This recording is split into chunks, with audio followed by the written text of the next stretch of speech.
Hey everybody, I'm Shauna and welcome back to Shauna Missy Me HD, where I strive to inform, encourage, and motivate you to achieve your educational goals by helping you gain admission into health-related undergrad and graduate programs. And in today's video, we are talking about gaining admission into a medical school, specifically focusing on extracurricular activities and research. But before we get started, you guys know what to do. Go ahead and subscribe. Hit the notification bell so that you're the first to know when I release the next video. Don't get me started.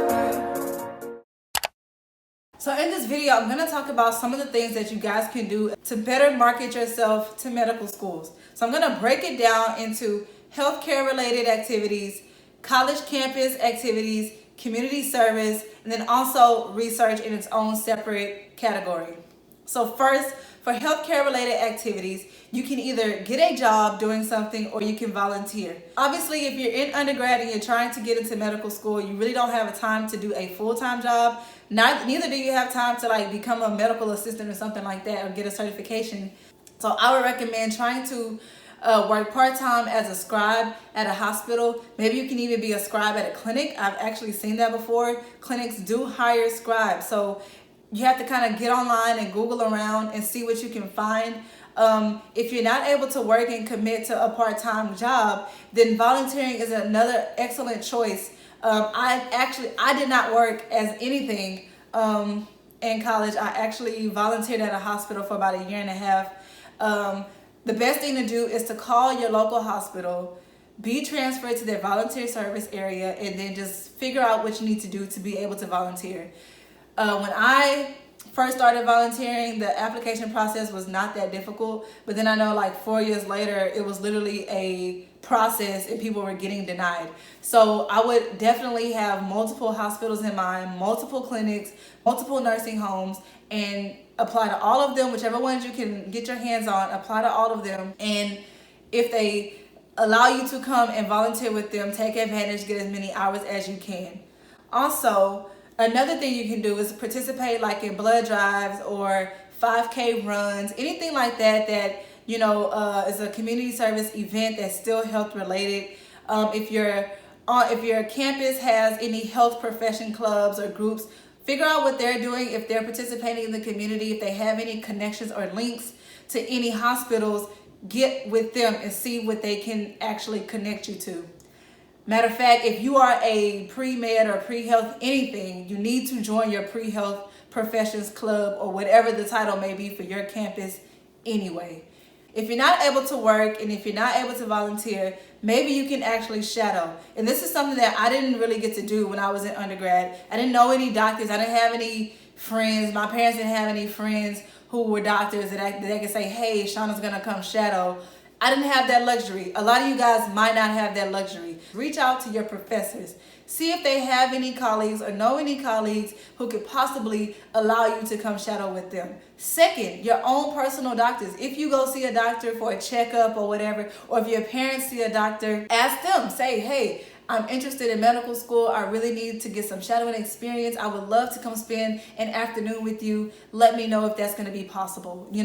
Reach out to whatever doctor you may come in contact with. I was too afraid or just inexperienced, whatever you want to call it. But I'm telling you, as someone who's kind of gone through it, that it is okay to reach out. The worst you're going to get is a no. And if you get a no, you try somebody else. Also, like I said, please join your pre-health professions club. Whatever advisor or professor is over their club, maybe they know a few people who are willing to help out by letting students come shadow them. So I would definitely start with any doctor that you may know, whether you're close to them or not, whether you have a relationship with them or not. And then also ask your professors if they know any physicians, ask advisors, or you could just simply go to a clinic and say, hey, I'm a student, blah, blah, blah. It's awkward, but a lot of us don't have those connections, so you kind of have to create your own if you want to get that shadowing experience. If you're not fortunate enough to be able to participate in any healthcare related volunteering or work experience, you can still fill your resume up with community service events. One thing that I did that was not healthcare related was that I volunteered at a after school program for elementary kids. So that is something that I did for like a year and a half, almost 2 years. I really enjoyed it. It was something special for me. And so whenever I went on my medical school interviews, they saw that I volunteered with, third graders or whatever, so many hours out the week, every week for 2 years. They asked me, oh, so what did you do for the Dream Academy, which is something that one of the organizations at my undergrad partnered with a elementary school, and we participated in their Dream Academy. And so interviewers would ask me that, and I would say, oh my God, I loved it. This is what I would do. This is what I was responsible for. This is what I learned from it. And this is how it makes me a great applicant for your medical school. That is what you have to do for almost everything you have on your resume. Doesn't matter what it is. You find a way to turn it into why it makes you a better applicant and why they need to pick you. So I don't care what your community service is, list it on your resume and just have an explanation of why it made you a better person. So next is your college campus activities. There are so many different organizations you can be a part of. They don't necessarily have to be healthcare related. You can join a fraternity or a sorority. You can be a part of the University Program Council. You can be an SGA. All kinds of organizations for different ethnicities and cultures and professions.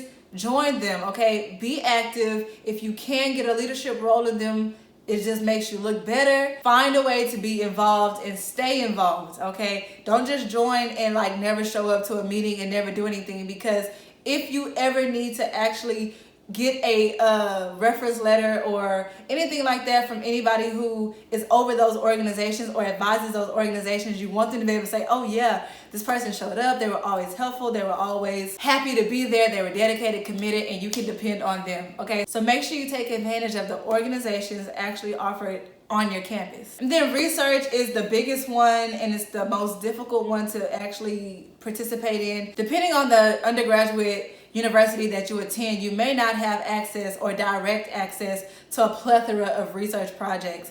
Now, the research that I did, I actually just kind of stumbled across the opportunity. There was a flyer posted saying that, hey, apply to do research with NASA or whatever. And so I applied and I got it. That's it. That's all I did, literally. At that time, I didn't even know that I needed research to get into med school. I just did it because it was giving a nice stipend. But it worked out for me. Number one recommendation, and will always be my number one recommendation when it comes to research, is that ask your professors. A lot of the professors who are at your university have to complete research. It's a part of their job description, okay? So ask your professors, are you working on any projects that I could tag along? Do you need any extra help? Can I do some with the paperwork or organizing the data for you? Anything, okay? It doesn't have to be full blown in a lab. I got my goggles and my apron on and my gloves and I'm getting it in. Every research position is not that intense. It's not that involved. Take whatever you can get. Just be a part of something. Also, if you go to a university that has a master's program in anything, most of those graduate students are also participating in research projects. So hang out a little later after class and see if your TA or anybody is actually in the graduate program and if they have any projects that they know of that you can be a part of. Other than that, when it comes to research, the next thing I would recommend is going to the department chair and just saying, hey, look, I really want to do some research. Are you guys offering anything? If so, can you please let me know when I can apply or who I need to talk to, or just point me in the right direction? Even if you start with your advisors, if they know you're on a pre-med track and you need research experience or you want research experience, go to your advisors and say, hey, what are my options as far as research? And then sometimes you can also do research in a whole nother field. One thing I never did think of was to do research in psychology. So it may be worthwhile for you to go visit other departments to see if they're offering any research opportunities as well. And also, if you have a regular job that's not in the healthcare field, it's nothing related to, college, you just work at Walmart or something part-time, please put that on your resume and be proud about that. Because like I've told a few other people that I've already started mentoring, if you have a part-time job, all that shows to medical schools is that, hey, not only can this person be responsible academically, they're actually responsible in their social life as well. They're able to manage and handle academic load as far as working a job and providing for themselves, okay? So it does not look bad if you have a job that's not in a healthcare related field. If you have a regular job, put it on your resume, juice it up, and let them know, hey, even though I didn't work in a hospital or a clinic, I worked here and this is what I learned. I learned teamwork, I learned leadership, I learned dedication and time management. And medical schools will love you for it. So I know it's a lot of information and it's very overwhelming. I hope this video kind of broke it down a little bit better and it's helpful for you guys. If you have any additional questions or if you want to know if something specifically is good for you, ask me in the comment section below or DM me on Instagram, either one. I'll eventually respond, so don't hesitate, okay guys? Hope this was helpful. Thanks.